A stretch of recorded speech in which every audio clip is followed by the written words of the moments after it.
જ્યાં જનકજીનો અત્યંત અનુપમ સુંદર નિવાસ એટલે કે મહેલ છે, ત્યાંના વિલાસ અને ઐશ્વર્યને જોઈને દેવતાઓ પણ અચંભિત થઈ જાય છે.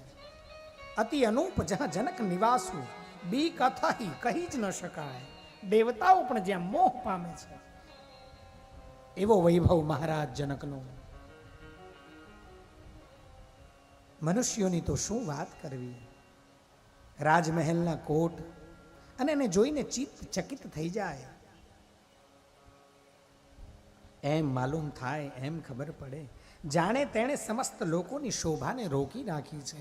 એટલે આવી શોભા બીજે ક્યાંય છે નહીં. સ્વચ્છ ઉજ્જવળ મહેલોમાં અનેક પ્રકારના સુંદર રીતે બનેલા બારીઓ અને ઝરોખા, આ નગરની શોભા છે. આવું જનકજીનું નગર છે. રાજમહેલના બધા દરવાજા ફાટક સુંદર છે, જેનામાં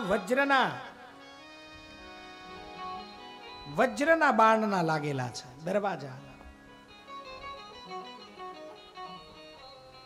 જ્યાં જેના આધીન રાજાઓની સાથે નટો આપણે રમવા આવે ને, આવે છે વર્ષે એક વાર બે વાર.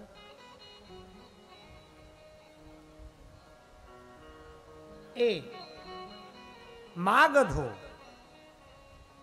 ભાટોની ભીડ લાગેલી રહે છે. ઘોડા હાથીઓને માટે મોટી મોટી ઘોડારો, ગજશાળાઓ એટલે હાથીખાનાઓ, જે સર્વે કાળે ઘોડા હાથીઓથી અને રથોથી ભરેલા રહે છે. ઘણા બધા શૂરવીરો, મંત્રીઓ, સેનાપતિઓ સર્વેના ઘર પર રાજમહેલ જેવા જ છે.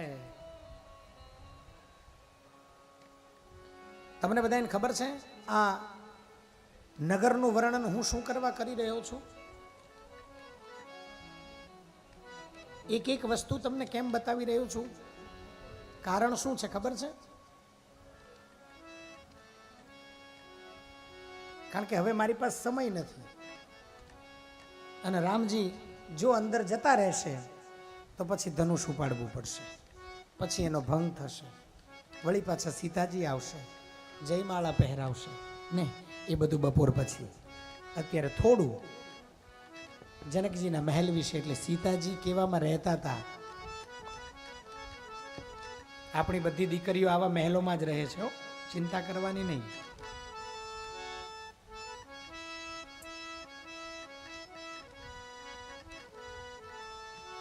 લેકિન ઉસસે પહેલે, એની પહેલા એક વખત સીતા અને રામજી મળે છે, એનું વર્ણન આગળ આવે છે. એ ક્યાં મળે છે એ પ્રસંગને વર્ણવીએ અને પછી અત્યારે આ બપોરના સત્રને ભગવાનના ચરણોમાં અર્પણ કરીએ.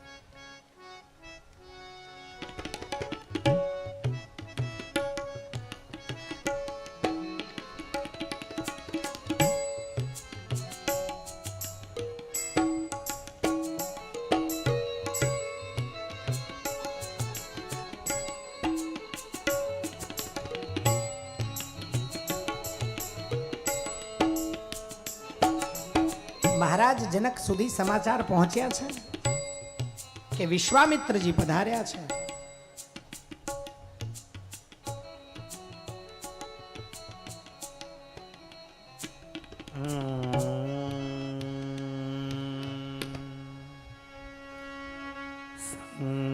સંગ સચિવ સૂચિ ભૂરી ભટ્ટ ભૂસુર બર ગુર જ્ઞાતિ ચલે મિલન મુનિ નાયક હી મુદિત રાવ એહી ભાતિ.